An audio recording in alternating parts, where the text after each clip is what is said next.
All right, we've arrived at night 3 of 4 with our kid fans. Henry Barr from Decatur, Georgia is here. Henry, how old are you? I'm 12 years old. You're 12 years old. I'm 58. I win. So we noticed earlier that you were wearing a green velvet jacket. Mhm. We went into my closet. We found this blue velvet jacket. Pretty cool, right? Yeah. Yeah. Now we're just a couple of dudes hanging around talking about old movies wearing velvet jackets. Yeah. Tell everybody what your mom does. She teaches like film theory at Georgia Tech. So you grew up with somebody who's like a film buff, but she's also a film scholar. Yeah, so like when she needs to teach a movie in class, I mean, her homework for her students is to watch the movie, but she also has to watch the movie. So I've seen like a wide range of movies. What kind of movies interest you? I like fantasy and sci-fi movies. I'm also fine with like realistic fiction movies. So like, I mean, the movie I chose, Gold Diggers. Like I like that one. You picked Gold Diggers in 1933, yeah. It's realistic fiction. I still think it's pretty good because it still has like adventure to it. I mean, it's pre-code, so it's pretty good. Oh, I love that you just said it's pre-code, so it's pretty good. I mean, you're 12 years old. It's fantastic. When you watched it the first time, what kind of thoughts going through your head? That was one of the first movies that made me realize that black and white movies can be good. You got Ginger Rogers singing, "We're in the money," like, "We're in the money," and then like they're literally wearing money almost. That's amazing by itself. And then Ginger Rogers or Faye, she started singing the song in Pig Latin.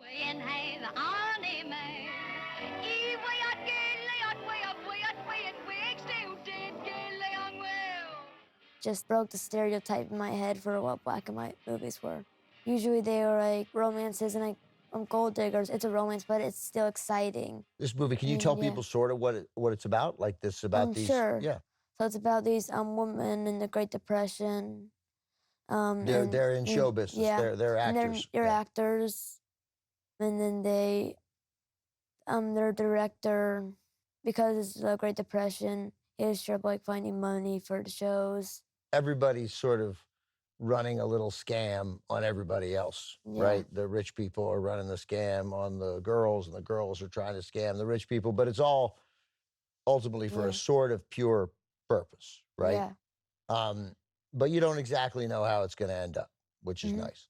And then, of course, I sent you like this, that there are these really amazing musical numbers. Yeah. And you think there's only actually 5 songs in it, though, yeah, the musical numbers, they're just amazing. Mervyn LeRoy directed the movie, and Busby Berkeley directed the musical numbers independently, and each one is like an event. Yeah. Sometimes I'll make stop-motion animations with my brother, George. We use the shapes to make, like, characters for stories. Busby Berkeley, he uses characters to make shapes.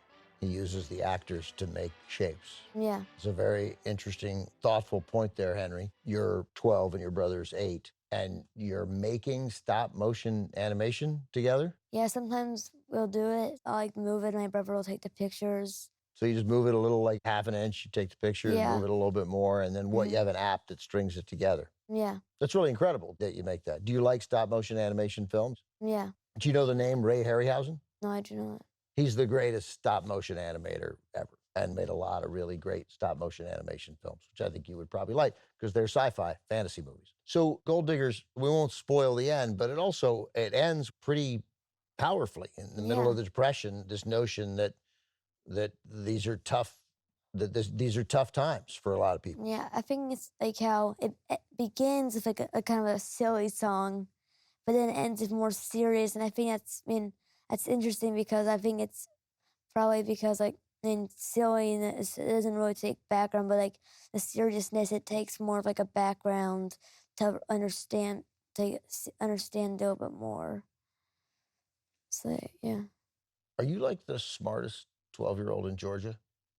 No, I don't. I don't think so. You're up there. You know a lot about movies. Yeah. Like you should sort of get how they're put together, not just how they're structured, the editing is, but how the storytelling works. Like that they started with something and then ended with its direct contrast like that. You picked up on that. You know who's smiling right now? I don't even need to look at her. Who do you think is smiling right now? My mom. She's definitely smiling right now. Let's watch this movie and then we can talk afterwards and we can spoil anything. All right? Uh-huh. From 1933, directed by, Mervyn LeRoy. with musical numbers by. Busby Berkeley. Nice job. This is Gold Diggers, 1933.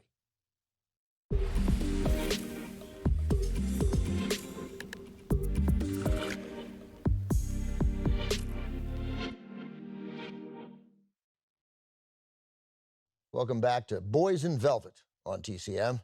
It's our first episode, could well be our only episode. Henry Barr is our kid fan programmer tonight. Henry picked the movie we just saw, Gold Diggers, in 1933.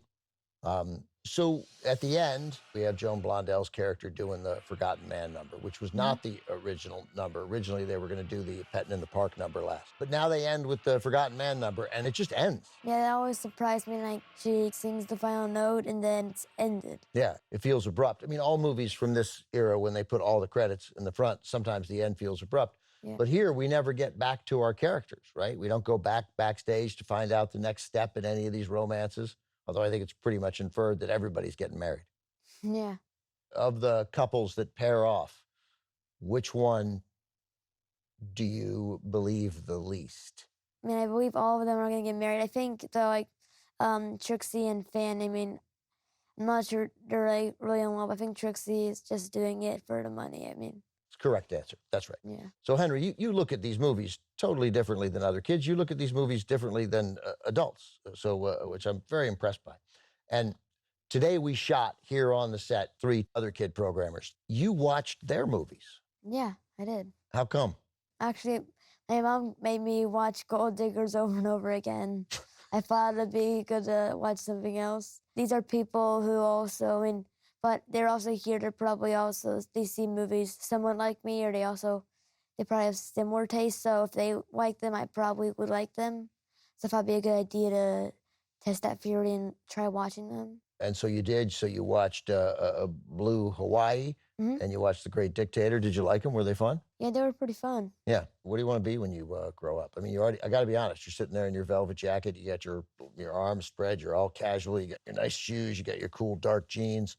I feel like you already are grown up, but what do you want to do? I think either like an inventor or a director. That tells me a little something about Henry Barr. I mean, honestly, I have ADHD, and I think that's the reason for both of them. Like, say again? like, I missed I that have part? ADHD. Oh, you do? Yeah, so do I. like, my daydreams, like, it's like one big story that I thought as a director I could like turn into a movie. And then if like an inventor, I can like picture, like, I can like imagine things in my head, so I could like, sometimes I think of like ways I could do stuff, like. Well, both those machines and things would stuff. be great. I would think Yeah. you'd be very good at it. And you're already doing stop motion animation. And you got an idea for movie language. That's good. I think you'd be an excellent director. Do you think Yeah. you'd wear a velvet jacket as a director? Do you see that happening? I mean, I'll give you a definite maybe. Wearing something like this, I mean, you constantly have to worry about messing it up, and so I'll give you a definite maybe. All right, I will take the definite maybe. Henry Barr, Decatur, Georgia. Thanks for programming Gold Diggers at 33, and thanks for coming in. Thanks so much for having me. Yeah, you were great.